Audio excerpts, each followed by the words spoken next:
In this lesson, we will focus on conducting the descriptive analysis for our Rossmann data. Let's start by calculating some statistical information for sales. For this, we want to create a new sheet and let's call it as sales stats. We should specify which metrics we want to calculate and what would be their values.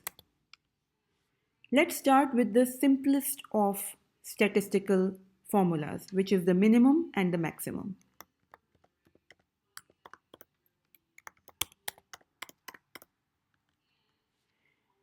Now we start specifying the minimum sales. This will actually allow us to identify how much minimum sales is any store generating, and then we will be able to identify which stores would be that.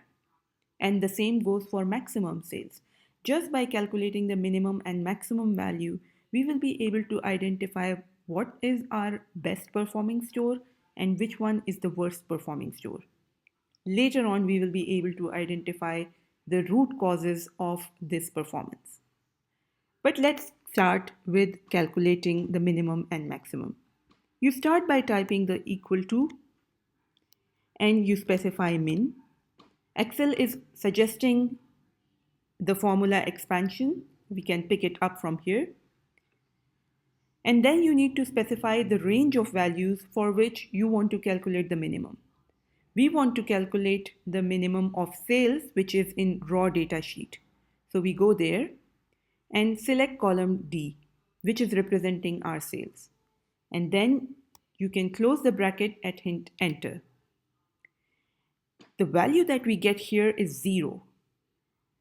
This already is a surprise. Why are we having a daily sales of 0? What is that representing? This is a good time to actually go ahead and check it out why we have a 0 value for sales. To explore this, we go to our raw data and we have a number of options over here. One is that we sort our data with respect to sales in ascending order so that we can see all the zeros first, or we can filter the data for zeros. Let's start with sorting. So you select the data, you go to the data panel, and you select the sort option.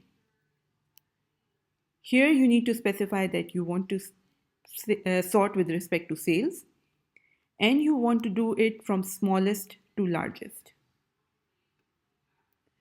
You pick this up and then you hit OK. And now your data is sorted. And now we can see that not only one, but many stores have sales 0. This is really interesting. But what is also interesting is that all the other values over here are also 0. So if we go and look at the other values, the reason becomes very clear. The open field is 0, which means that this store is not open anymore. It was shut down, it was closed at some point in time. And since the store is shut down, so it makes sense that it doesn't have any customers and it doesn't have any sales. Now we have a number of options. You can decide whether you want to proceed working on this data with only opened stores, or you also want to consider stores which have shut down. It depends on your analysis, but in most cases, it might make sense to not consider the stores which are not open anymore. And now we have a number of options again. One option is that we simply select all the stores which have open equals to 0 and we delete them. This will actually update our data so that we don't have any closed stores in our data, and then we can proceed further. Of course, you need to make a copy of the data before deleting any. So in that case, always start with a fresh copy. The other option that you can have is to apply a filter while you are calculating the minimum, maximum, or other values. For this, let's apply our formula.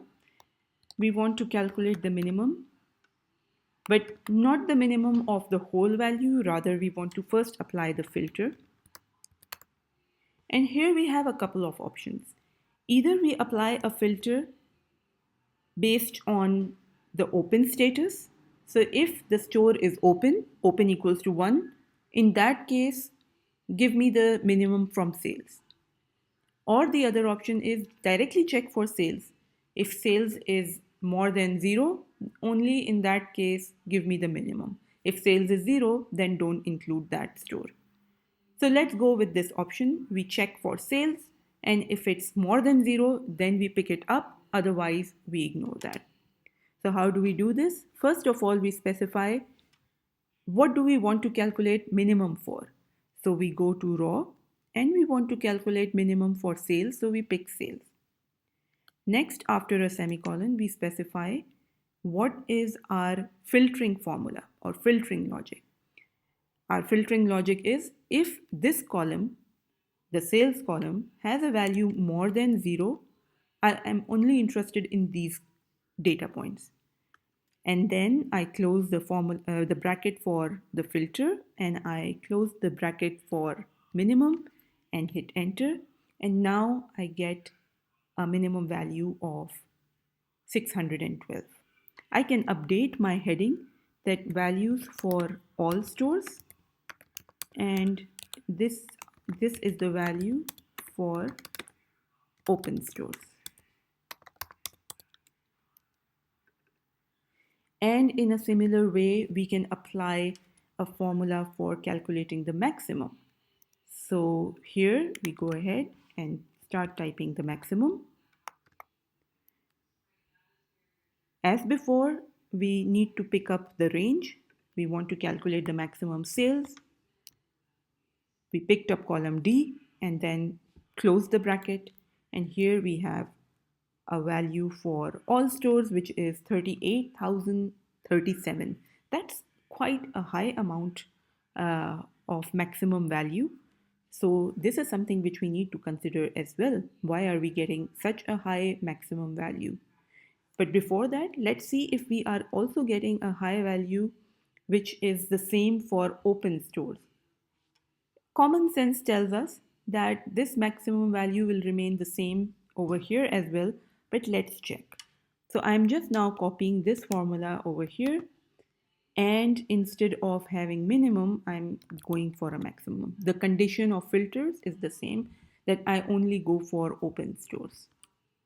And as expected, the maximum for all stores is the same as the maximum for open stores, because we know that the closed stores have a sale of 0. So there is no sale happening. So nothing above 0 is there. So this is how you calculate the minimum and maximum of a specific variable based on all values or applying a certain filter.